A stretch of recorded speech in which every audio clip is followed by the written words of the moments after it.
हम लोग श्रीमद् श्री भक्ति समेत सिंधु से पढ़ रहे हैं। प्रथम यानी पूर्व विभाग, द्वितीय लहरी साधना भक्ति और 107वां श्लोक है। इसमें भक्ति के अंगों का वर्णन हो रहा है। इसी क्रम में गंगादिवास, ये कौन सा नंबर हुआ? ये 7 तक सुना, 8वां होना चाहिए, 8वां है।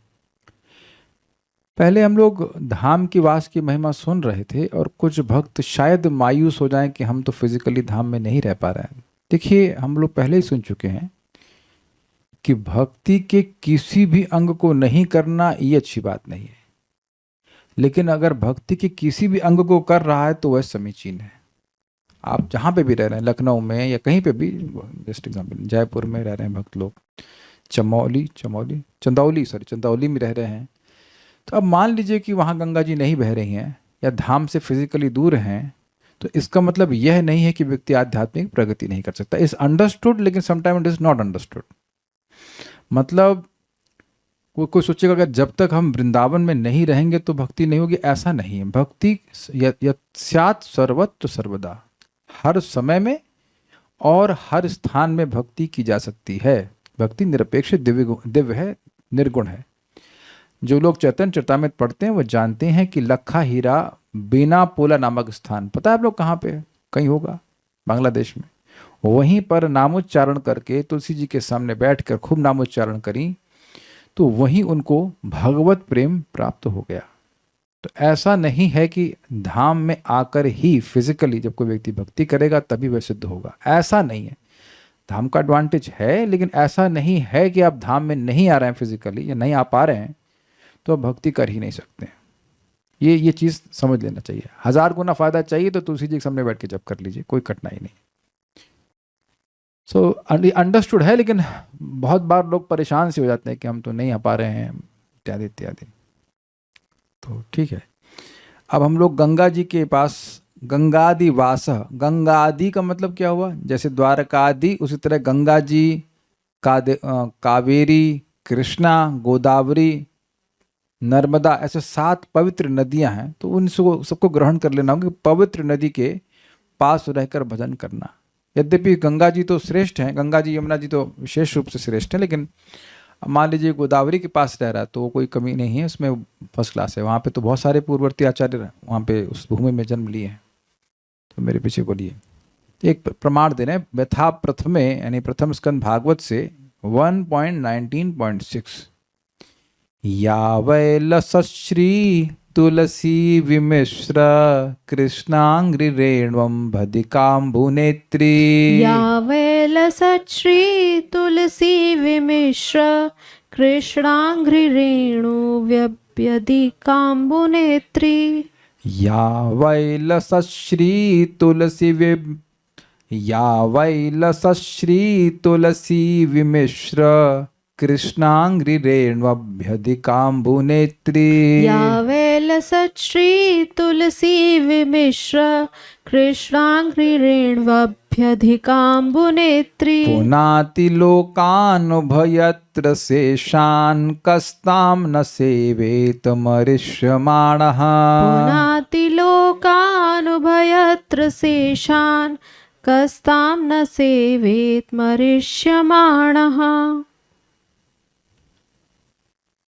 ये आगे पीछे हो गया क्या शेषान?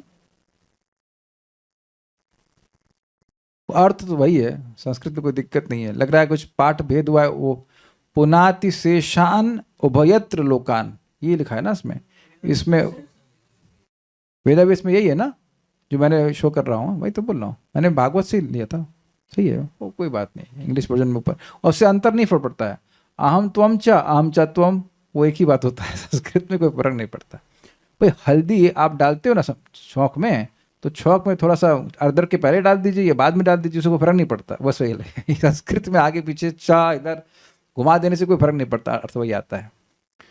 पुनाति लोकान उभयत्र शेषान कस्तां न सेवेत मरिष्यमाणः।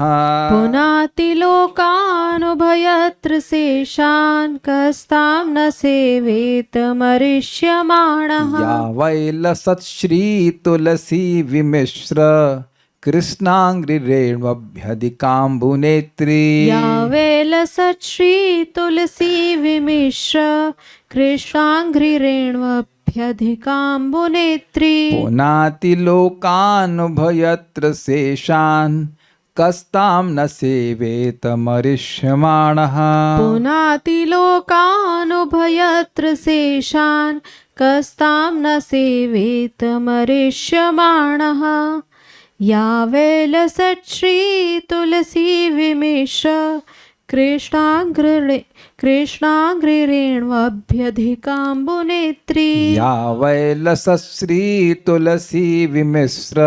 कृष्णाङ्घ्रिरेण्वभ्यधिकाम्बुनेत्री पुनाति लोकानुभयत्र शेषान् कस्तां न सेवेत मरिष्यमाणः पुनाति लोकानुभयत्र शेषान् कस्तां न सेवेत मरिष्यमाणः। श्लोक कितना सुंदर लग रहा है ना बोलने में। एक बार सब लोग साथ में बोलिए। या वैलसश्री तुलसी विमिश्र कृष्णाङ्घ्रिरेण्वभ्यधिकाम्बुनेत्री पुनाति लोकानुभयत्र शेषान् कस्तां न सेवेत मरिष्यमाणः। गंगा जी का जल भगवान श्री कृष्ण के चरण कमलों का वह पराग लेकर प्रवाहित होता है जो श्रीमती तुलसी की गंध से मिश्रित है। मतलब भगवान श्री कृष्ण के चरण कमलों में जो रेणु है, मतलब रज है, वो और भगवान के चरणों पर तुलसी अर्पित होती है, तो दोनों से मिक्स होगा ना जल, ये बोल रहे हैं। यही कारण है कि वे लोकपालों के सहित ऊपर नीचे के समस्त लोकों को पवित्र करती है। मतलब तीनों लोकों को पवित्र करती है और उनके लोकपाल जो उनके अध्यक्ष हैं उन लोकों के, उनको भी पवित्र करती हैं। कौन ऐसा मरणासन पुरुष होगा जो उनका सेवन नहीं करेगा? क्या उत्तर है? सब लोग करेंगे। कौन सा प्रश्न है ये? रिटोरिकल क्वेश्चन, जिसका उत्तर स्पष्ट है। इन सभी को स्पष्ट नहीं है सभी लोग नहीं करते, लेकिन जो जानकार है वो करेगा। मतलब मोक्ष देने वाली है, भगवत प्रेम देने वाली है। इनको लिक्विड ब्रह्म कहा जाता है। ब्रह्म इन लिक्विड फॉर्म। चैतन्य भागवत में इनको भगवान का ही स्वरूप कहा गया है, जो तरल स्वरूप कहा गया है। और मैं गलत भी हो सकता हूँ, इसलिए मैं नहीं बोलूंगा। मैं बोल देता हूँ, अब नहीं, छोड़िए, हमको कुछ ठीक से याद नहीं, इसलिए छोड़ दीजिए। और बहुत सारी गंगा जी की महिमा है, ठीक है। कृष्णांग्री भगवान श्री कृष्ण के चरण कमलों की रेणु यानी रज को नेत्री ले जाने वाला। नेता का फीमेल क्या होगा? नेत्री, नेति नहीं नेत्री। तो नेतृत्व करना मतलब लीड करना। तो गंगा जी भगवान के चरण कमल से जो होने वाला जल है उसको आगे लीड कर रही है। ये बड़ी अजीब सी लैंग्वेज है। मैं आपको कहूं कि थोड़ा पानी ला के दीजिए, तो पानी आप नहीं हो, आप पानी ला के दोगे, है ना। तो नेत्री मतलब लाने वाली या लीड करने वाली। तो यहां लैंग्वेज ऐसी है, ऐसा लग रहा है गंगा जी किसी और का जल लेके आ रही हैं, लेकिन गंगा भगवान के चरणों की धोवन तो स्वयं गंगा जी ही है ना। सब लोग ऐसे कभी कभी आप लोग रिएक्शन देते हो, ऐसा लग रहा है कि मैं कुछ एकदम असंगत बात बोल दिया। क्या ये नहीं पता है? अब कहेंगे नहीं भगवान कृष्ण का कहा, वो तो भगवान विष्णु वामन देव का चरण धोया है ना। ये बात तो सही है आप लोगों की। और वामन देव और कृष्ण में तो बहुत भेद है तो आप समझ गए कि कोई भेद नहीं, लेकिन एक और भी एक एंगल आ रहा है इसमें, वो हम टीका में समझेंगे। तो भगवान विष्णु के ही चरण से जो चरण धोवन है, जो चरणामृत कह लीजिए, वही गंगा जी हैं। लेकिन देवी हैं तो ऐसे कह रहे कि ये देवी भगवान के चरणों का जल लेके आ रही हैं। ये यद्यपि वो जल वही है, लेकिन लैंग्वेज ऐसी प्रयोग कर रहे हैं कि लाने वाली। और वो जल कैसा है? लसत, प्रवाह, लसत मतलब प्रवाहित हो रहा है। अभ्यधिक शुभ अम्बु। अभ्यधिक अम्बु का मतलब है, एक और भी शुभ भी अर्थ लिया है और दूसरा अर्थ लिया गया है। अभ्यधिक मतलब सर्वश्रेष्ठ अम्बु। गंगा, अम्बु मतलब गंगा जी का जल। अभ्यधिक मतलब अधिक है, बहुत ज्यादा अधिक, मतलब सबसे अधिक पवित्र। निम्न गानाम यथा गंगा, तो नदियां बहुत सी पवित्र हैं लेकिन उसमें सबसे अधिक पवित्र गंगा है, तो इसलिए कह रहे हैं सबसे अधिक पवित्र अम्बु अर्थात गंगा जी का जल जो श्री तुलसी विमिश्र। श्री तुलसी मतलब वृंदावन में उगने वाली सुंदर तुलसियों से विमिश्रित है, तथा या यानी जो नदी वह निश्चित ही, निश्चित ही मतलब प्रसिद्ध है ये जगत में कि स ईशान, स प्लस ईशान हो जाएगा से ईशान। तो प्रभुपाद जी अनुवाद किए हैं इसका, प्रभुपाद जी का अनुवाद इसमें है नहीं, ये इनका अनुवाद है, जो अनुवादक है उनका अनुवाद है, प्रभुपाद जी का अनुवाद नहीं यहाँ पर रखा गया है। तो वहाँ पर ये जो इन्होंने अनुवाद किया है लोकपाल, ईशों को ईशान, स ईशान मतलब ईश मतलब होता है शिव जी, और दूसरा अर्थ हो गया ईशान का लोकपाल, जो अन्य अन्य लोगों के कंट्रोलर हैं। ना ना ना ना, वो ईशान नहीं, जो लोकपाल हैं, विभिन्न लोगों के जो अध्यक्ष हैं उनको, उनके साथ उभयत्र, ऊपर नीचे, ऊपर नीचे मतलब ऊपर के लोग और नीचे के लोग, और उभयत्र मतलब उभय मतलब था दोनों, तो उभयत्र मतलब भीतर और बाहर, यानी बाहर से भी गंगा जी पवित्र करने वाली हैं और मन को भी पवित्र करने वाली हैं। लोकान पुनाति, तीनों लोगों को पवित्र करती हैं, यानी स ईशान लोकान पुनाति, ऐसे समझिए। शिव जी को उनके लोक सहित पवित्र करती हैं, शिव जी उसको अपने, गंगा जी को अपने सर पे धारण करते हैं एक, और दूसरा है कि जो लोकपाल हैं उनको उनके लोकों के साथ पवित्र करते हुए गंगा जी बहती हैं। ताम, उस नदी का कह मरिष्यमाण न सेवत, ऐसा कौन मर्त्य व्यक्ति होगा जो सेवन न करे। तो एक प्रश्न ये है कि इसका उत्तर यह क्यों आ रहा है कि जो मरने वाला है उसे गंगा जी का सेवन करना चाहिए। देखिए, जीवन भर में व्यक्ति बहुत सारे ऐसे कर्म करता है जिससे पाप हो जाते हैं, तो जो नदी तीनों लोकों को पवित्र करने वाली है वो एक मरने वाले व्यक्ति को पवित्र नहीं करेगी। ये तो कैमित्व है, इसमें कैमित्व दिख रहा है आपको, जो तीनों लोकों को उनके लोकपालों सहित, जो कि परम पवित्र, जो पापी नहीं करते हैं, पाप नहीं करते हैं, उनको भी पवित्र करने वाली है। जो पाप नहीं करते हैं उनको पवित्र करने वाली है। जैसे आपका वॉशिंग मशीन में कपड़ा धुल के निकला, अब एक ऐसी वॉशिंग मशीन की धुले हुए कपड़े को और धुल दे, तो उसकी धुलने की क्षमता इतनी ज्यादा कि और चमक ला दे, तो अब जो कचरा वाला कपड़ा है उसको तो और चमका ही देगी ना। कुछ समझ रहे हैं ना बात? क्या में तो दिख रहा है कि नहीं दिख रहा है? जो लोकपाल हैं वो फर्जी लोग नहीं है, वह तो अत्यंत पुण्यात्मा है। शिव जी में क्या दोष है जरा बताइए? शिव जी तो भगवान के अवतार हैं, गुणावतार हैं, उनको भी पवित्र कर रही है, उनको भी पवित्र कर रही हैं, और अन्य लोकपालों को और लोगों सहित सबको पवित्र कर रही हैं। तो वो व्यक्ति जो मरने वाला है, बेसिकली मनुष्यों की बात हो रही है, जो कभी भी मर सकता है, तो उसके लिए तो गंगा जी का सेवन और लाभकारी होगा। इसलिए यद्यपि हम गंगा जी के पास नहीं जा पाते हैं रोज, लेकिन घर में रखे हैं वो बोतल, तो हमारा जो हम लोग आचमन करते हैं उसमें जल डाल देते हैं, भगवान को खैर स्नान करते हैं, खैर तो गंगा जल बन ही जाता है फिर भी, और वही हमारे उसमें चला जाता है पानी पीने के टैंक में। मतलब पानी पीने के टैंक से नहीं पीते हैं, लेकिन उसमें भर देते हैं। तो ये एक सेवन करना चाहिए भाई। गंगा जी के तट पे तो नहीं रह सकते हम लोग एकदम, लेकिन ऐसा किया जा सकता है।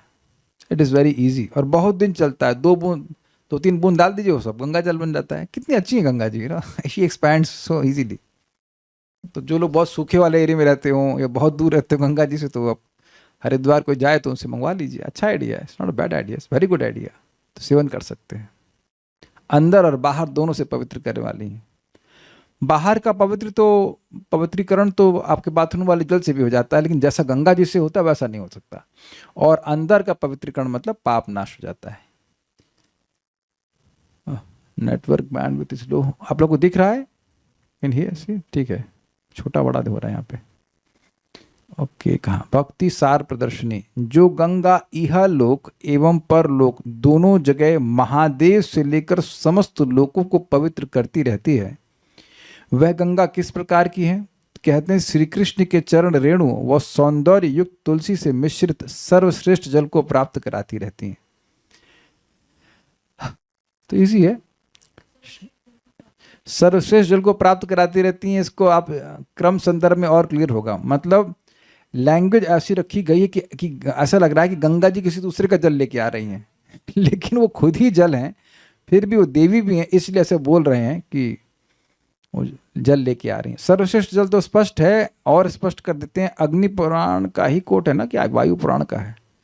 हम लोग बीच में कहीं पढ़े थे, किसी एक पुराण का कोटेशन है कि ब्रह्मांड के 3.5 करोड़ तीर्थ का पुण्य गंगा जी के जल में है। तो आप समझ सकते हैं कितना, और क्या समझ कर सकते हैं, बस मतलब जो भी समझ लीजिए, जो समझना चाहते समझ लीजिए। 3.5 करोड़ तीर्थों का पुण्य गंगा जी के जल में है, ये है। तो सर्वश्रेष्ठ जल है।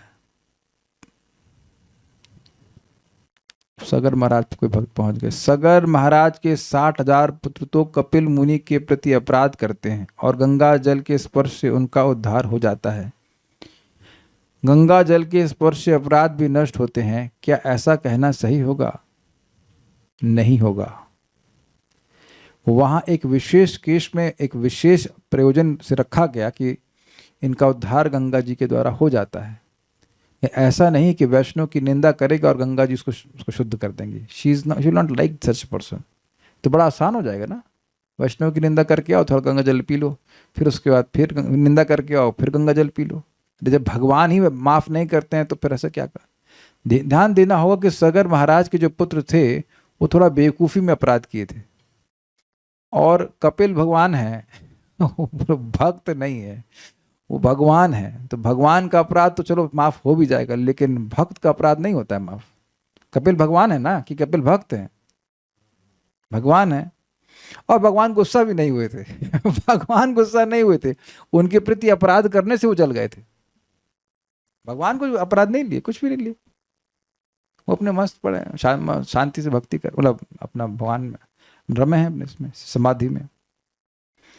डिड्यूस मत कीजिए सिद्धांतों को, सिद्धांत को डिड्यूस मत कीजिए अपने मन से। ध्यान दीजिएगा।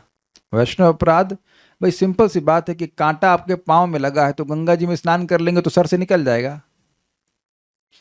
ये कोई लॉजिक है?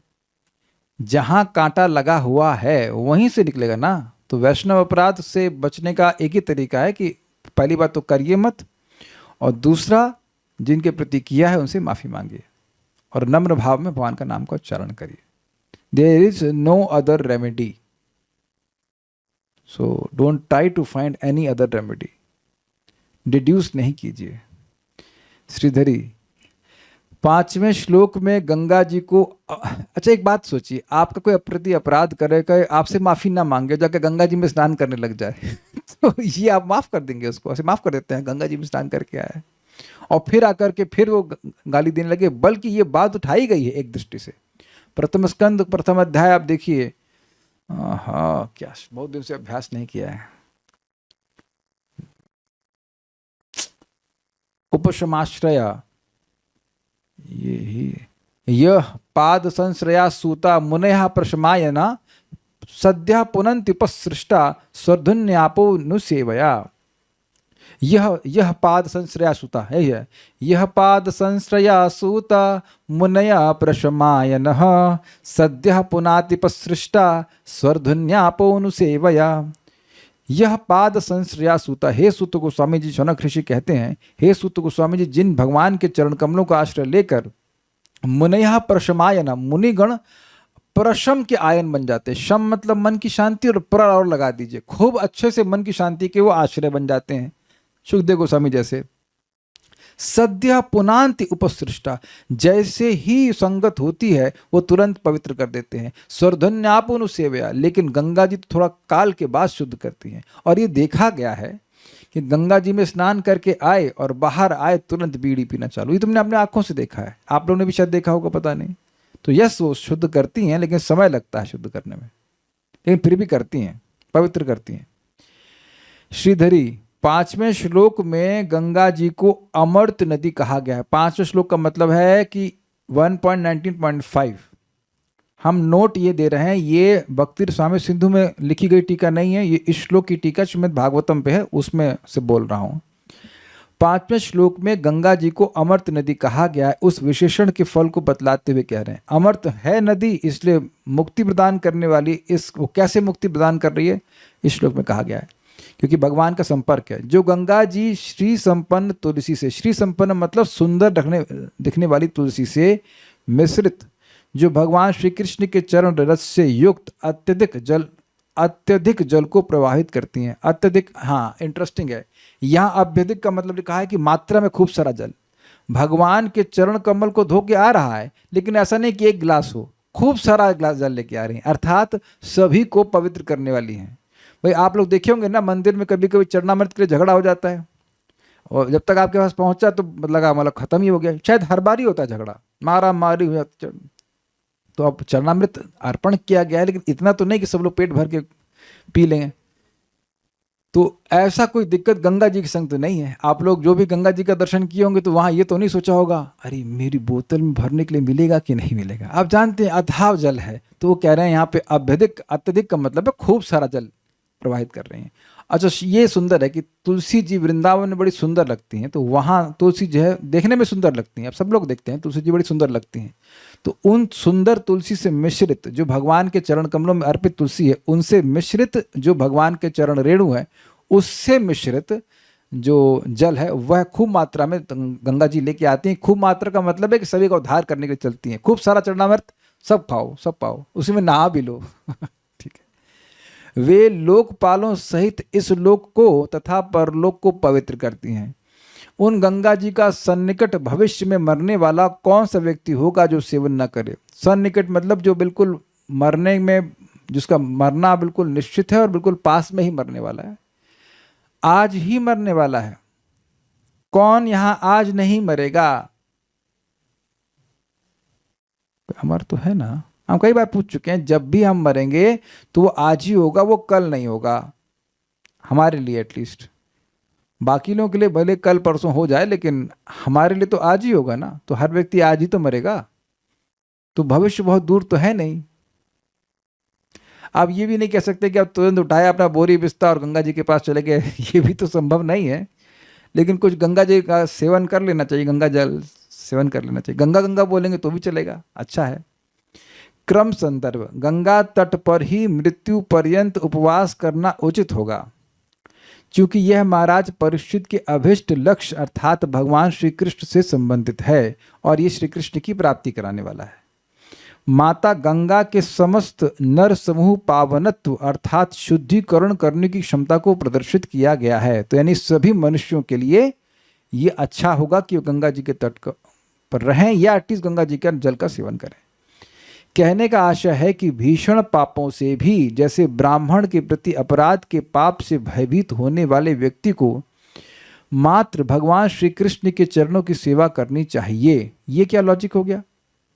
देखिए बात यह है कि भगवान के चरणों से संबंध होने के कारण गंगा जी तीनों लोक को पावन करने वाली हैं, इसलिए भगवान के चरणों का आश्रय लेना चाहिए। Got it? ये है सही डिडक्शन। समझ में आया आपको? गंगा जी पूरे तीनों लोगों को पवित्र करने वाली क्यों है? क्योंकि वह श्री कृष्ण के चरण को धुल करके आई हैं। तो यानी श्री कृष्ण के चरणों का संपर्क होने से जगत पावन होने वाला हो जाता है व्यक्ति। बड़ा समझ रहे ना बात? तो अब जैसे कोई व्यक्ति भगवान का नाम बोल रहा है तो भगवान के चरण ही उसकी जिह्वा पर हैं। हरे कृष्णा कृष्णा कृष्णा हरे हरे, हरे राम राम राम हरे हरे। तो वह अब पापों का खुद भी नाश कर लेगा और दूसरे को भी नाश कर देगा। समझ आ गई बात?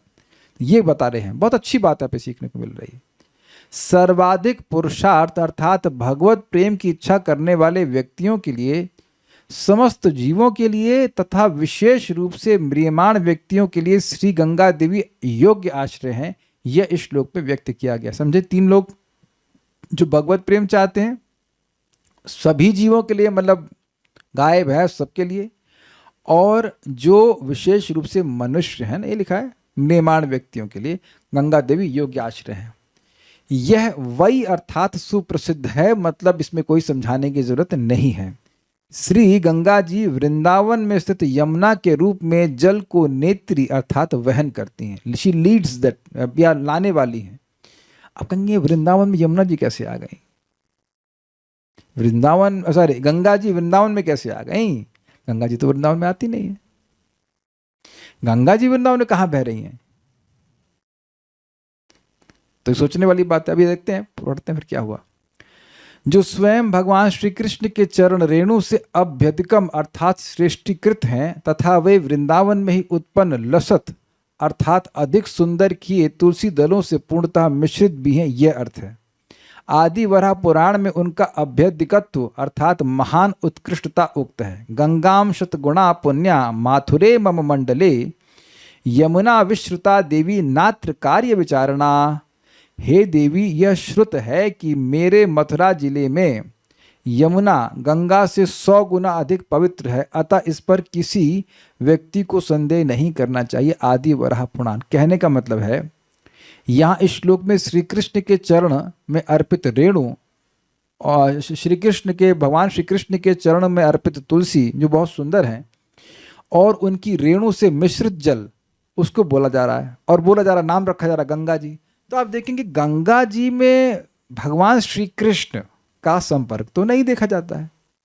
ये सबको स्वीकार्य है कि नहीं? लेकिन यहां जीव गोस्वामी जी समझा रहे हैं कि गंगा जी और यमुना जी का जल अलग अलग नहीं है, अलग अलग नहीं है। लेकिन अब यहां श्लोक जो कोट किया गया है कि भगवान स्वयं कह रहे हैं कि गंगा जी के जल को जब 7 गुना अधिक पुण्य कर दिया जाता है, वो कैसे अधिक हो जाता है?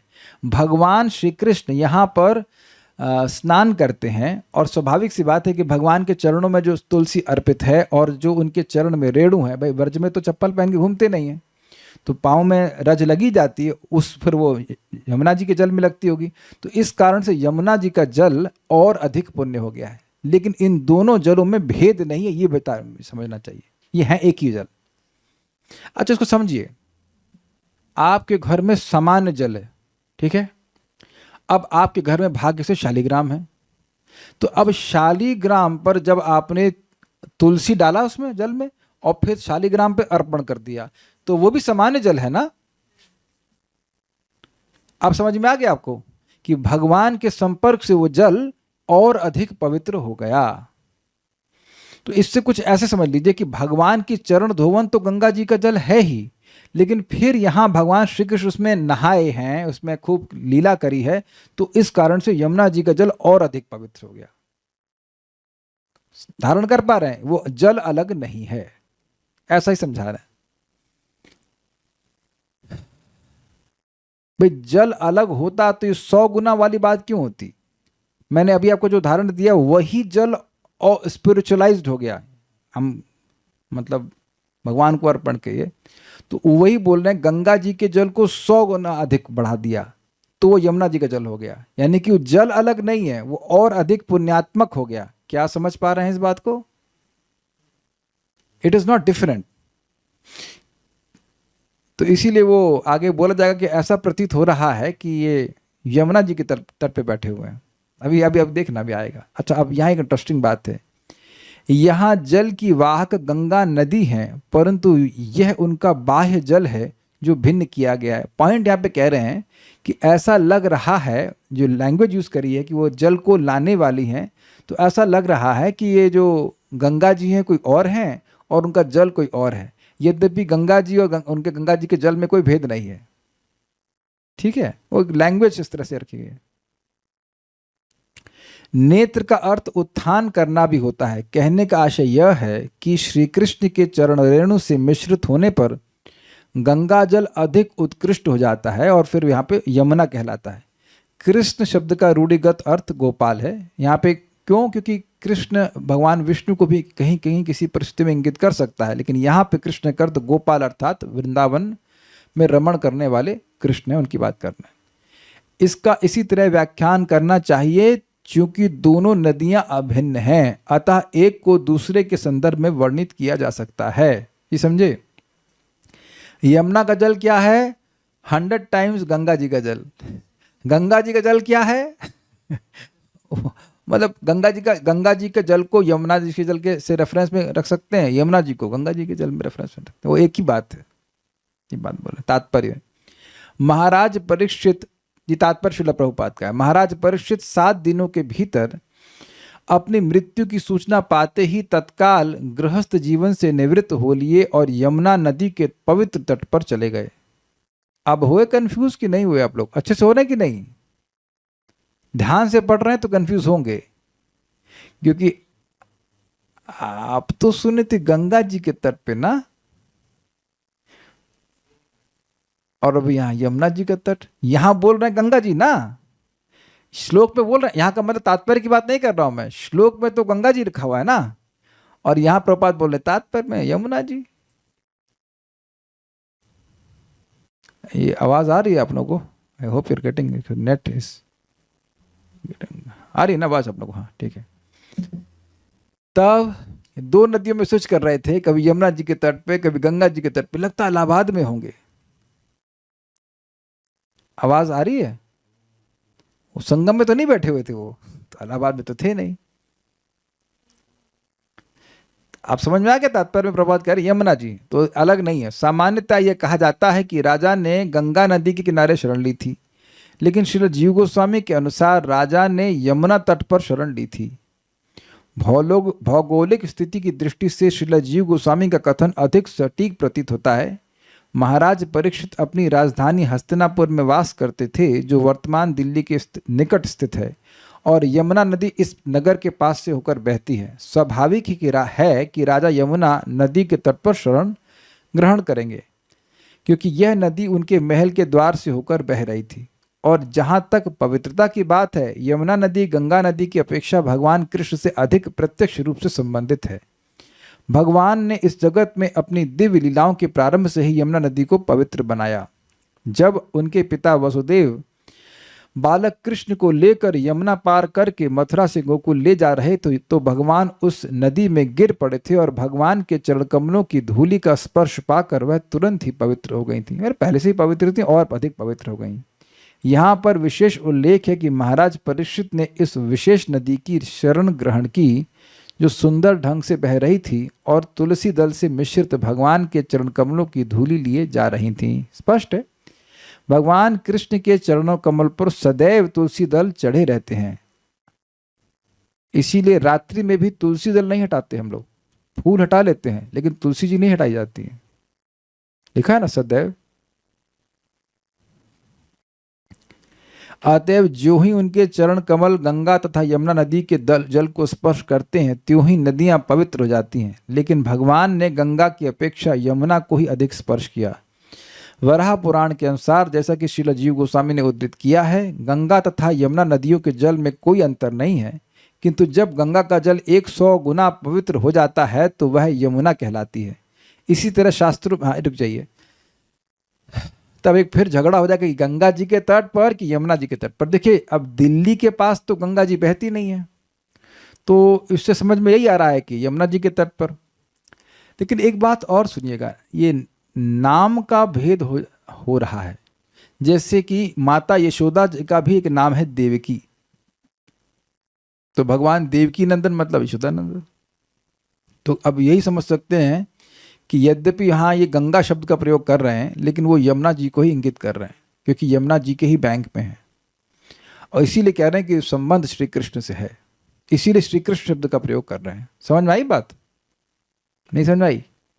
यमुना जी के ही तट पर हैं, जैसे प्रपात बोल रहे हैं, और यमुना जी के तट पर हैं लेकिन बोल रहे हैं गंगा जी हैं यमुना जी के तट पर, लेकिन नाम रख रहे हैं गंगा जी, क्योंकि गंगा जी और यमुना जी का जल अलग अलग नहीं है। इतनी सी बात कह रहे हैं। गंगा जी का जल 100 गुना अधिक पवित्र होता है तो यमुना कहलाता है, लेकिन बैठे यमुना जी के तट पे, मतलब दिल्ली के पास शुकताल। शुकताल कोई गया है क्या? शुकताल किस एरिया में है? थोड़ा दूर होगा, लेकिन मतलब गंगा जी के पास है कि यमुना जी के पास है? कोई जानता है भाई? ऐसे कहते हैं कि सुखदेव गोस्वामी वही कथा बोले थे। अब पता नहीं, मेरे को इस बारे में नहीं पता, लेकिन एनीवेज तो प्रभुपाद जैसे बता रहे वैसे हमें स्वीकार कर लेना चाहिए। इसी तरह शास्त्र में मुजफ्फरनगर, कोई है मुजफ्फरनगर से? रामराजपुर मुजफ्फरनगर के? नहीं, वो मुरादाबाद से। है मुजफ्फरनगर से। हाँ वो है शामली लेकिन जिला मुजफ्फरनगर ही है। उत्तराखंड में है शायद प्रभु जी।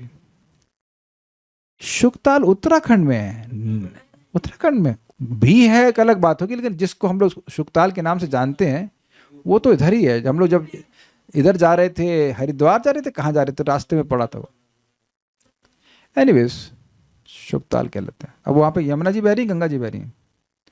तो खैर जो भी प्रपात समझा रहे हैं कि यमुना जी हैं, तो यमुना जी को वहाँ पे गंगा जी के नाम से वो बोल रहे हैं। इसी तरह शास्त्र में कहा गया है कि विष्णु के 1000 नाम राम के एक नाम के बराबर हैं और राम के 3 नाम कृष्ण के नाम के तुल्य हैं। अब यहाँ भी कंफ्यूजन होगा कि नहीं? नाम नाम कार्य बहुधा निज सर्वशक्ति तत्रार्पितः। तो भगवान के सारे नाम बराबर शक्तिशाली हैं। तब ये क्या मतलब हुआ कि एक राम नाम बोला और 1000 विष्णु के नाम के बराबर हुआ। इस पे कथा आ रही कि एक बार शिव जी के लिए भोजन बनाना था, तो माता दुर्गा देवी का ये नियम था कि 1000 बार जब भगवान विष्णु का नाम ले लेंगी तब भोजन बनाएंगी या करेंगी, ऐसे कुछ था, या करवाएंगी। तो उस दिन कुछ लेट हो गया, तो शिव जी बोले क्या हो गया, भोजन में लेट है? तो कह रहे वो विष्णु सहस्त्र नाम पढ़ना है, फिर आपको भोजन कराना का मैं नियम रखी हूँ। तो कोई बात नहीं, एक बार आप राम बोल दीजिए, राम बोल दीजिए, तो ये 1000 विष्णु के नाम के बराबर है। चैतन्य चरितामृत में श्लोक है और ये स्वयं शिव जी बोले हैं। उसमें एक शब्द आता है वरानने, वो दुर्गा जी को इंगित करता है। तो दुर्गा जी से सीधे बोले कि एक बार राम बोलना 1000 विष्णु नाम के बराबर है, विष्णु सहस्त्र नाम जो आप बोलते हो, और 3 बार राम बोलने के बराबर एक बार कृष्ण का नाम है। तो आप लॉजिक लगाइए, तब तो फिर प्रभु जी हरे कृष्ण कृष्ण कृष्ण हरे हरे, हरे राम राम राम हरे ही होना चाहिए। नहीं, यहाँ हम लॉजिक नहीं लगा पाएंगे। पूरा महामंत्र की राम, वहाँ पे राम को जो अर्थ लिया जाता है, राधिका रमन राम भी लिया जाता है, ये बात कुछ समझ में नहीं आती है। क्योंकि होता यह कि हमारे पास लोटा है और साड़ी नापनी है। समझे समझ गए ना? एक आंटी थी, वो लोटे से दूध देती थी सबको। तो एक बार साड़ी खरीदने के लिए गई, वो दूध क्या कहते, दूध याद क्या बोलेंगे उसको, दूध वाली थी। तो अब वो जिसके पास साड़ी लेने के लिए गई, कि साड़ी लेने के लिए गई तो कहें कि साड़ी दो। तो साड़ी तो हम दें लेकिन नापने वाला मीटर नहीं। तो कह रहे हमारे लोटे से नाप दो। तो कह रहे अरे अम्मा लोटे से नहीं नपेगा। अरे हम इतना दूध नाप दिए और तुम एक साड़ी नहीं नाप रहे हो, नाप सकते हो? तो लोटे से साड़ी नहीं नपती है। तो हम अपनी बुद्धि के द्वारा दिव्य विषयों को क्या समझ सकते हैं? बस इतनी बात है कि जो लिखा है उसको कभी कभी सीधे कभी कभी क्या हमेशा स्वीकार कर लेना चाहिए कि इस पे कोई टीका भी नहीं है। आप चैतन्य चरितामृत देखेंगे तो इस पर बस इतना लिख दिया गया, कोई टीका नहीं करी जा रही है कि राम का नाम क्यों है। और शिव जी बोल रहे हैं। अब एक एक नाम में जब अचिंत शक्ति है, असीमित शक्ति है, तो ये डबल 1000 क्या हिसाब किताब है, हमको नहीं समझ में आता। हमको तो ऐसे भी समझ में नहीं आता है कि ये जब तुलसी जी के सामने बैठ के जब कर रहे तो 1000 गुना कैसे हो गया। राम का नाम का फायदा तो असीमित है, उसे 1000 मल्टीप्लाई करो या सब्ट्रैक्ट करो तो वो तो कुछ होने वाला है नहीं उसका। हाँ, यही समझ में आ रहा है कि तुलसी जी प्रसन्न होती तो और अधिक लाभ हमको मिलता है हमारे रेफरेंस फ्रेम में, बट इट सीम्स ये बात थोड़ी समझ में आती नहीं है। जो चीज असीमित लाभ देने वाली है उसका 1000 गुना का क्या मतलब होता है? इन्फिनिटी इंटू, श्यामजू माता जी आप तो बहुत पढ़ी लिखी हैं, 1000 गुना इन्फिनिटी कितना होता है? इजी है, इज इट नॉट इन्फिनिटी? और उसको 100 से मल्टीप्लाई कीजिए तो भी इन्फिनिटी, और 10 से कीजिए तो ये कुछ समझ में नहीं आता। और सुन लीजिए और जब करना शुरू कीजिए, जो जिसको हिसाब रखना वो रख लेगा और दे देगा, है कि नहीं? ठीक है, तो यहाँ तो समाप्त हुए। हमने कुछ गंगा जी की महिमा पे बोलने का प्रयास किया। हाँ, श्लोक भक्त ने भेज दिया, राम रामेति रामेति रमे रामे मनोरमे सहस्त्र नाम तत्तुल्यम राम नाम वरानने। तो वरानने शब्द जो है ये दुर्गा जी के लिए, सुंदर मुख वाली, ये सब भक्तों के लिए भेज दे रहे हैं। बड़ा सुंदर श्लोक है। चलिए एक बार बोल लिया जाए मेरे संग, सबको दिख रहा है? राम रामेति रामेति रमे रामे मनोरमे, राम रामेति रामेति रमे रामो मनोरमे। मो कहाँ से? आप बंगाली बन गई आप? रामो कहाँ हो गया आपका? हाँ ठीक है। राम रामेति रामेति रमे रामे मनोरमे। राम रामेति रमे रामे मनोरमे। सहस्त्र नाम तत्तुल्यम राम नाम वरानने। सहस्त्र नाम तत्तुल्यम राम नाम वरानने। किसी को टंग ट्विस्टर बोलना हो, कहो देखो तुमको हम बोल के श्लोक देते हम बोल के बताओ, अगर हम बोल लेंगे तो बुलवा लीजिए इसको। राम रामेति रमे रामे मनोरमे। राम रामेति रमे रामे मनोरमे। सहस्त्र नाम तत्तुल्यम राम नाम वरानने। सहस्त्र नाम तत्तुल्यम राम नाम हो गया, वरानने। उसी का उद्धार वहीं पे हो जाएगा। हाँ, देखो हमने बोल के दिखा दिया, हाँ तुम बहुत अच्छे व्यक्ति हो। Like that. बट ब्यूटीफुल श्लोक है। शिव जी बोल रहे हैं दुर्गा जी को, तो सत्य तो बोल ही रहे हैं, अब उसको समझाने के लिए शिव जी ने कोई तात्पर्य नहीं दिया। आपने बताया था तो इंटेंसिफाई हो जाता है, लाभ माने स्पीड। इसमें ठीक है, लेकिन ये देखिए ये मेरा अंडरस्टैंडिंग बताई थी, हम ये नहीं कह रहे हैं कि उस पर कुछ बोला गया है, इतना ही बोला है शिव जी ने कि 1000 मतलब 1000 नाम के बराबर होता है, बट कुछ टीका करना चाहिए था। कभी शिव जी से मिला जाएगा तो कहेंगे भाई थोड़ा बच्चों को क्लियर करना चाहिए कि मतलब क्या है। कह रहे हैं कि ये this shloka recited for 3 times give the mercy of reading Vishnu Sahasranama. प्रभु जी अच्छा ऐसा हो सकता है, लेकिन यहाँ तो स्पष्ट कह रहे हैं कि एक ही नाम, राम का नाम 1000 विष्णु भगवान विष्णु के नाम बोलने के बराबर है। लेकिन एक बात हमको जरूर समझ में आ रही है। देखिए हमने ये सुना था कि भगवान श्री कृष्ण और उनके विष्णु स्वरूपों में शक्ति का कोई भेद नहीं है, लेकिन वह स्वेच्छा से अपनी सारी शक्ति प्रस्तुत नहीं करते हैं। उससे कुछ डेरिवेशन हो सकता है कि यही बात शायद भगवान के नामों पर भी घटित हो रही है, शायद बोल रहा हूं।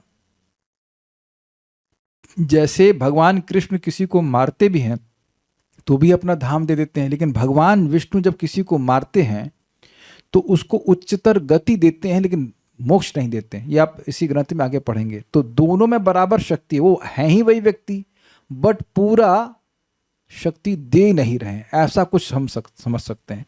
और अब चैतन्य महाप्रभु और भगवान कृष्ण वो क्या अलग व्यक्ति हैं, लेकिन चैतन्य महाप्रभु ने जैसे भगवान के प्रेम का वितरण किया ऐसे तो भगवान कृष्ण ने नहीं किया। और इसे कहते हैं अनर्गल, मतलब जिसको चाहे उसको कृष्ण प्रेम दे दिया। तो वही व्यक्ति है, लेकिन थोड़ा सा अपने शक्ति का प्रकाशन अधिक कर रहे हैं, ये बात समझ में आती है। आज मैं इस पे सोच रहा था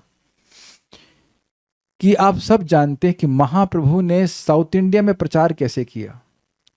वह किसी को देखते और बोलते हरि बोलो, और जैसे ही वो हरि बोलता महाप्रभु की इच्छा से उसमें तुरंत भगवत प्रेम का प्रकाशन हो जाता। और उसका एक प्रयोजन था, उसका प्रयोजन था कि इस व्यक्ति, इस पगलाए हुए व्यक्ति को देख करके प्रेमोन्मत्त व्यक्ति को छू कर देख कर अन्य लोग भी प्रेमोन्मत्त हो जाएं। महाप्रभु का उद्देश्य ये नहीं था कि वो हरि नाम केवल उस व्यक्ति तक लिमिट हो जाए। किसी का कोई विरोध हो तो बताइएगा, मेरी भाषा समझ में आ रही है क्या उदाहरण दे रहा हूं। महाप्रभु's purpose was not to limit the holy name to that person only। तो 2-3 चीजें मैंने इस लीला से सीखी कि महाप्रभु को प्रसन्न किए बिना व्यक्ति भगवत प्रेम नहीं प्राप्त कर सकता। और महाप्रभु की प्रसन्नता क्या थी कि ये व्यक्ति को प्रेम मिले और यह भी दूसरों को दे, और फिर वह भी आगे दूसरों को फैलाए। ये तो बहुत क्लियर है ना, जारे देखो तारे कहो कृष्ण उपदेश। So along with this chanting we should also try to help others, क्योंकि फिर आपका प्रेम और बढ़ेगा। ये प्रेम की रीति समझ लीजिएगा कि मान लीजिए आपके पास प्रेम का एक एप्पल है, मेरे पास एक एप्पल है, तो मैंने वो एप्पल रेवती को दे दिया। रेवती कितने एप्पल बचे मेरे पास? बीकॉम किए कि नहीं देखते हैं? कोई फेल हो गए बीकॉम में ना समझ में, फेल कल्याण प्रभु। अब ये सब बुक डाउट हो गया। तो मेरे पास प्रेम का एक एप्पल है और मैंने आपको दिए तो कितना? तो आपके पास में पूरा बचा नहीं, ये भी गलत है और बढ़ गया। आप तो तुक्के मार रही हो आप।